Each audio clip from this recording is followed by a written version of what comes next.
Football Podcast. We saw a very exciting and entertaining semifinal round this past New Year's and New Year's Eve. We saw Alabama and Indiana. We saw Oregon, Texas Tech. We saw Ole Miss, Georgia, and we also saw Ohio State and Miami. And what a round it was. I mean, it might have been the best round of college football playoffs that we have ever seen. I mean, to be honest, as 14 model, 12-team model, that might have been the best round of just pure entertainment. I know a couple of the games were blowouts. I know a couple of games were blowouts. Oregon, Texas Tech could have been a little bit better. Yes, that game was quite disappointing, but for many of us, we were entertained watching Indiana beat up on Alabama. So that game was not lacking for me. I was very entertained by that. So three excellent games to me, if you ask me. But very good round. And now we are in the semifinals. We have Ole Miss and Miami on one side, and we have Indiana and Oregon on the other side. Uh, just an amazing season, and we're seeing it come to the final days. And I am just so, just I'm so grateful just to be alive and be able to watch these wonderful games of college football we are having. And we want to talk about the recap a little bit. And we also want to talk about, again, the playoff structure. I know we've talked about the playoff structure in other videos, like the last one, we talked about the group of six problem and how that is just an issue with the structure and how we need to change that. One problem we have not really touched too much on in the playoff structure right now is this whole bye situation. Yes, the four highest ranked teams, the bye seeds that have had quite a tough time ever since the 12-team format was introduced. Going back to last year, where we saw Boise State and Arizona State and Georgia and Oregon all lose in their first games after the bye. And then this year as well, we saw every team except Indiana lose in their first game after the bye. So a combined 1-7 teams with a bye in the 12-team format are a combined 1-7 ever since we have introduced this format. Obviously, there's a problem, right? The whole point of the structure was to reward the best teams and give them a bye to have an advantage. And obviously, if these teams are 1-7, this is not an advantage. It's probably quite the opposite. So another issue that we probably are going to need to address here in the off season and in the future. So Tom, go ahead and give us your thoughts on this topic right here and get us started. Get us kicked off here. Yeah, so I mean, one thing where I never really noticed it until my dad, again, I'll bring up, it's not college football, but this is in NFL. We've been Vikings fans for our entire, or at least my entire life. He's been a Vikings fan his entire life. Which, fun fact, was in spite of his dad, who he didn't really like, who was a Packers fan. So that's just kind of funny, though, how I ended up being a Vikings fan because my dad was not a fan of his dad being a Packers fan. But long story short, my dad has seen this time and time again. If you go back to all the good Vikings teams, anytime the Vikings ever got a bye in the playoffs, they would lose in the first round. But if we didn't have a bye in the first round, we would win the first round. We might not make it to the Super Bowl, or sometimes we made it to the Super Bowl, but it would only happen if we didn't have a bye. And so now you're looking at this college football playoff setup, and you're looking at, oh, well, it's an advantage for the top four teams to get a bye. Okay, let's talk about this, though. So the next top four teams 5, 6, 7, and 8, all get a home field advantage. They don't play neutral field against the teams that are 9, 10, 11, 12. They don't have a bye week. They get a home field advantage. They don't play neutral field. So it's like, if you're Ole Miss, It's no shot. There's no shot you lose to Tulane, who have you already beat that season, 45-10. So you look at like examples like that where it's like, okay, well, this is just a layup for Ole Miss. In Georgia, it happens every time. People want to be like, oh, if you give a team a week off, they're going to be better when they come back. We have clearly seen in the this is only 2 years of the 12-team playoff. Only of the 2 years, only one team has won a game after they have a bye week. And on top of that, you want to tell me that if you're a top 4 seed, you don't get home field advantage. But if you are 5, 6, 7, or 8, you get home field advantage in the first game of the playoffs. Now you might think like, oh, let's look at Miami, Texas A&M. That didn't matter whether they had a home field advantage. Well, that game was 10-3. So I don't think anything mattered, honestly. I think if Miami was at home, it might have been 17-3. It wouldn't have been that much different, if anything. But you can look at the history. Like, numbers do not lie. That's my main thing. Numbers do not lie. And what we have seen so far is that if you're a team that doesn't have a bye week, and you're playing a team that like again, to reiterate my point, Miami went to Texas A&M and beat Texas A&M at Texas A&M. Okay, that is almost like I would say 100 times harder than going and playing Ohio State on a neutral site. Like, you're going to the hardest stadium in the country to play in, Texas A&M.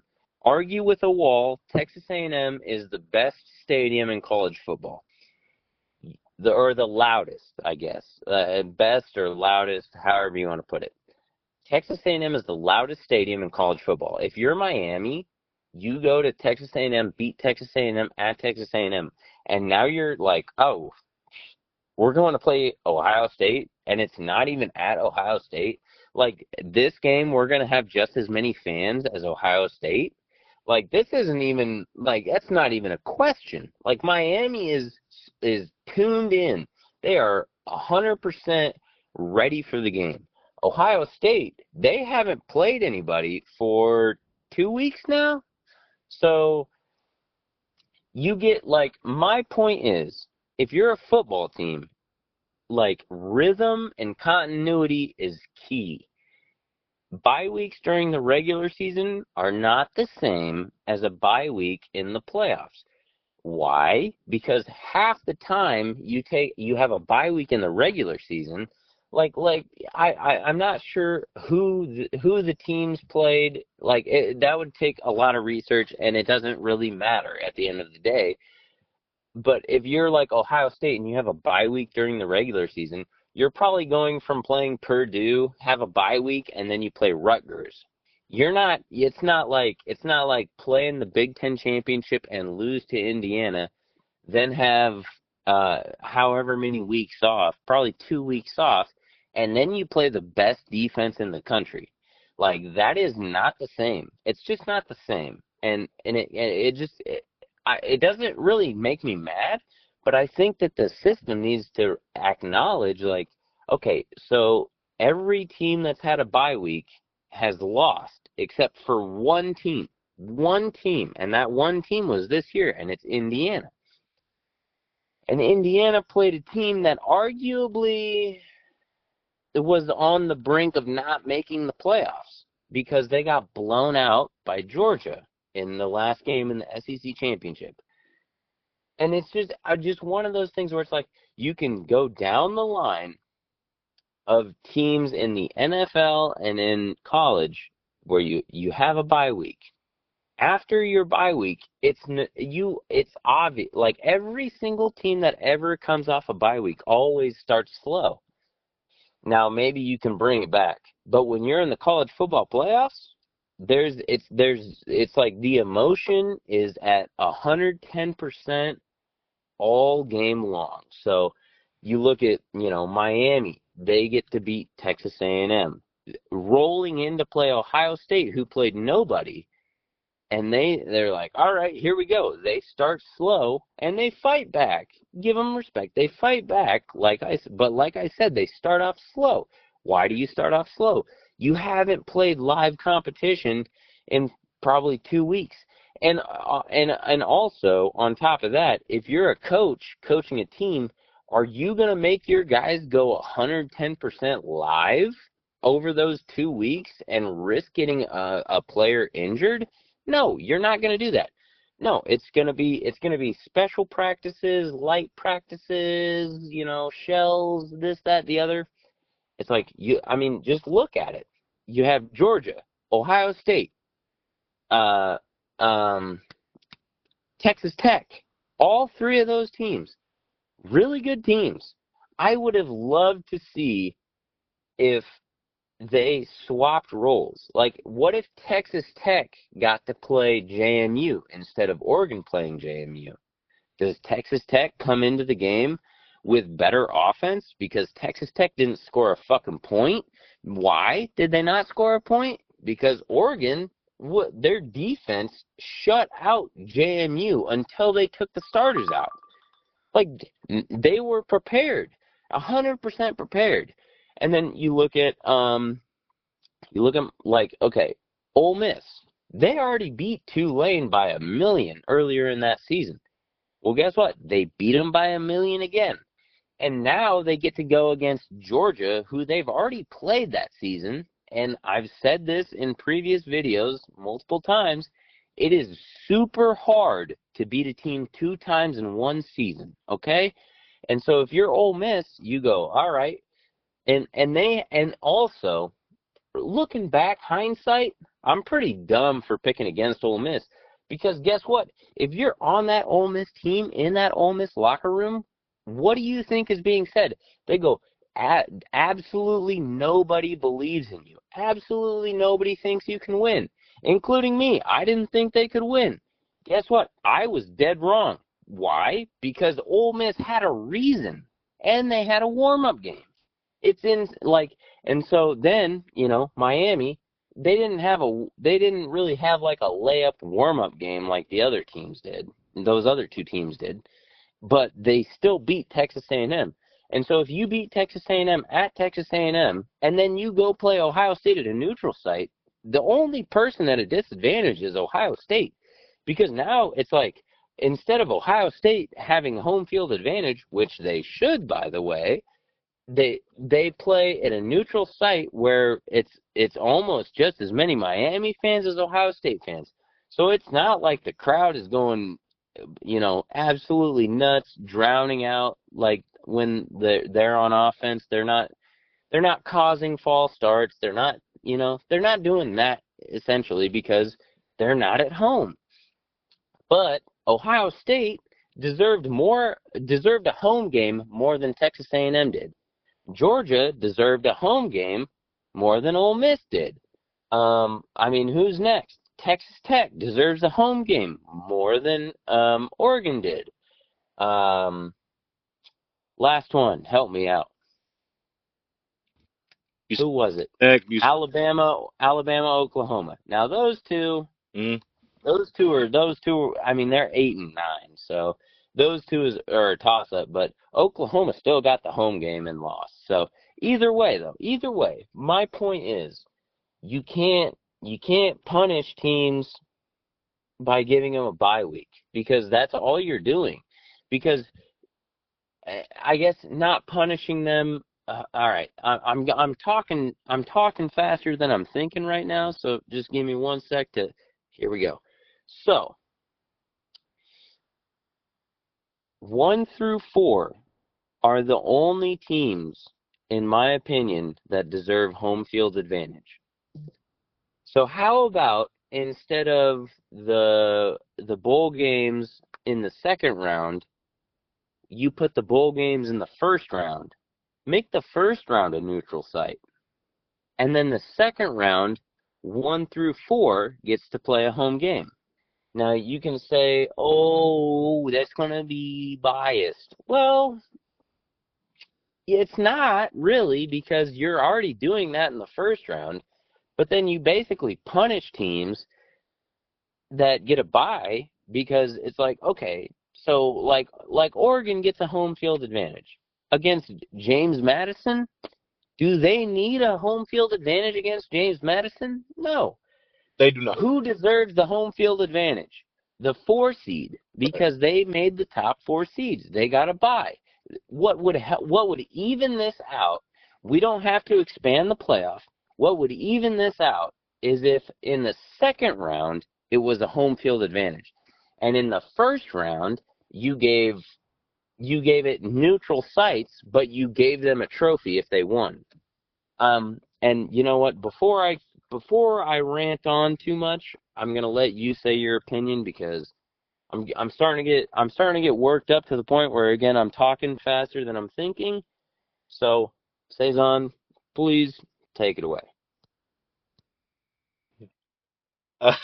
Great stuff from you there, Tom. Yes, you had a lot to say, and all of it was very relevant and very helpful to discussing this situation here and really analyzing it. And I agree with a lot of things you said. I think that's very interesting to to have that scenario where you kind of flip it, where the first round games are neutral site and then the second round games are on campus. I don't necessarily disagree with that. I'm kind of in the boat. I've heard Joe Klatt talk about it before, where the first 2 rounds need to be on campus.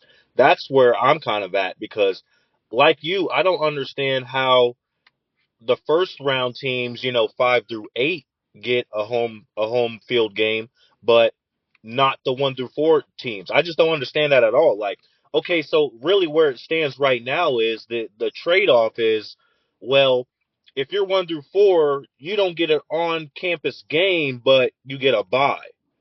That's your reward. That's your reward for being 1 through 4 is the bye. But as we're going to continue talking about, that is not proving to be a real advantage. Obviously, 1 and 7.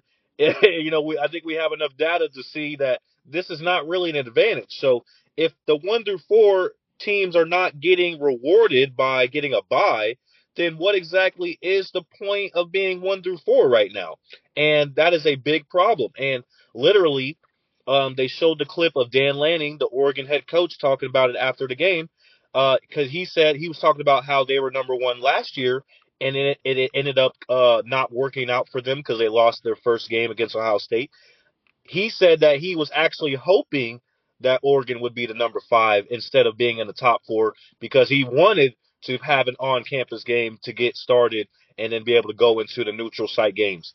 And I think that's really bad if we if we have head coaches saying that they want to be a lower seed than be a higher seed because being a higher seed is actually going to hurt you more than being a lower seed. Like that, we're having a problem now. Like that's an issue. We can't have that.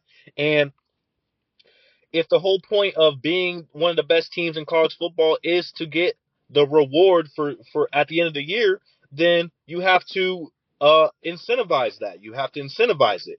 And excuse me, I'm looking for the word.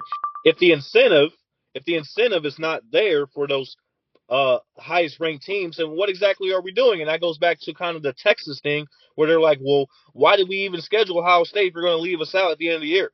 Well, that kind of carries over to what we're talking about now. Like, why would I schedule hard non-conference games if it's going to end up, if it's going to end up getting me a bye or costing me a bye or however you want to, approach it, whatever, if you think that's an advantage or not. But like, teams are going to be like, okay, well, maybe we should lose a game during the year so that we don't get in the top 4 because we don't want to be in the top 4. We don't want to have a bye. Like, you don't want to start having teams like have real conversations like that and real strategies like that because that's just not good for the sport. So, overall, I really think, a lot of people are talking about how the fact that, we're getting closer and closer to becoming the NFL. That's kind of where college football is going is the NFL route, with the NIL. and now the transfer portal, which is just crazy. It's basically like free agency in the NFL, only wilder. So at this point, I kind of just think we have to just accept it. Like, yeah, it's basically the NFL at this point. So just like in the NFL, you need to treat the playoff structure the same way the NFL does. The NFL has the playoff structure pretty good. I don't think it's perfect. Some people think it's like perfect. I don't think the NFL playoff structure is perfect, but it's damn good. It's damn good. It makes sense. Like, okay, right now we only have one bye in each conference, and that rewards the top teams in each conference. Um, Buys are another argument in the NFL as well, but sometimes it works out for them. They have to play less games, which is nice when you've already played 18 games over the year. So it ends up rewarding them a little bit more with the buys in the NFL. Also, the whole fact that the we have reseeding in the NFL, so if you the after the first round, the highest remaining seed plays the lowest remaining seed, and that continues And to one reward the seeding. So, that is also a very good aspect of that as well. Were you going to say something, Tom? I just wanted to add one quick point just before you moved on from that point about the NFL and their bye week. Okay. Yeah. So it's a lot different where it's like one team from each conference gets a bye week on each side, okay? Well, we're also talking about professionals. These are professional football players. We're talking about a different level of football, right? It's a unanimous consensus that the worst team in the NFL would absolutely dog walk the best team in college football. Like, not a question about it. Nobody doubts that for a second. So the NFL is a little different. But even the NFL, they only give two teams a bye. Like, and on top of that, it's like they're professionals, okay? It before, but They're two professionals. now. Yeah. Period. Grown men and professionals. We're not talking about 18, 19, 20-year-old kids. It's like it affects people differently, and I don't know. You can call me a liar, but you can look at the stats. Like we said, 1-7 in college if you have a bye week. And the first win that we've seen was this season, Indiana, against Alabama, who Alabama maybe shouldn't have even made it. So if we want to talk about that, like, that's a completely different story. Completely different story because professionals beating professionals, that's a little different than that's a little different than Miami beating Ohio State. That's all that's what I had to say. So go ahead, keep on going. Yeah, I agree with that. I agree with that. And you know, they are definitely two different things and two different levels, and they're not the same. But just the fact that, with the whole structure of college football, it's just getting closer and closer to, kind of the NFL way. Like I said, NIL, transfer portal, all these things, money is just it's becoming the NFL. It's becoming more of a professional league, paying players and all. And I think that they also need to start copying the playoff format. That's kind of my point, is that the NFL playoff format is a lot better than what we have in college right now. And there's just too many issues with the college format. We've talked about the group of six. We've talked about the whole conference championships. And, do we need to get rid of those? Now we're talking about the buys. Do we need to get rid of buys? Do we need to change the format? Do we need to expand again? Just so many different things going on. And I just think that, you know, as good as college football is right now when it comes to the actual playoff structure, I think that we have missed the point for the second year in a row at least. And it needs to get better. Even though it's really good, it could definitely be a lot better. There's definitely some things we need to tweak. And okay, so just going back to the buys, right? At this point, I think we have seen enough evidence to say that the buys are not really the advantage that they were supposed to be when we created this whole playoff structure. So What 1 sec before you can just before you finish that point. I got a Yes, question. correct. Correct. Yes, the buys are not the advantage. But what has appeared to be a clear advantage is home field advantage, right? I mean, I think we can both agree on that. Yeah, Yes? yeah, I would say so because like we've seen underdogs get destroyed. SMU going to Penn State last year, James Madison and Tulane this year, obviously. But we've seen some teams lose at home. A&M and Oklahoma, and last year, Texas had a tough time with Clemson at home. Clemson gave them a run for their money. So I think the on-campus games are kind of like 50-50, 60-40, But I think the buys are becoming a clear disadvantage, I would say. We agree. I think the buys are becoming a clear disadvantage, but also at the same time, the home team in the first round usually wins. Yeah, I would say so. Yeah, exactly. So it's like if we're talking about like what is the bigger advantage? Are we saying are like are we saying that a bye is the bigger advantage than home field advantage? I think clearly the answer is obvious. I mean, the answer is no, a bye week is not more of an advantage than home field advantage because first round home field advantage is is huge. Now again, I know Texas A&M lost to Miami at home this year, but it was 10-3, and like you said, Texas barely beat Clemson, but it was a home field advantage, and they still beat Clemson. Now, although it's close, I mean, I would rather see the first round be neutral site, and then the second round, you got to go beat the dogs. You got to go beat the big dogs in their house. I mean, I agree. if you, yeah, exactly. Like, I think if you're a top four team, you can I don't mind the bye. The bye makes sense because going throughout a football season, you get injured. You have multiple injuries throughout the year, and a bye week benefits the better teams in that way. But now that's also hypothetical The because two if you round want to talk, campus. That's what it is. Because not to interrupt, but like you said, like the buy could be better. It could be a more of an advantage if you got to play that game at home on your own field in your own stadium. I think that could yeah, level level the playing field so that we don't see so many bye teams losing. But yes, I think both the first two rounds need to be on campus. yeah, I guess I honestly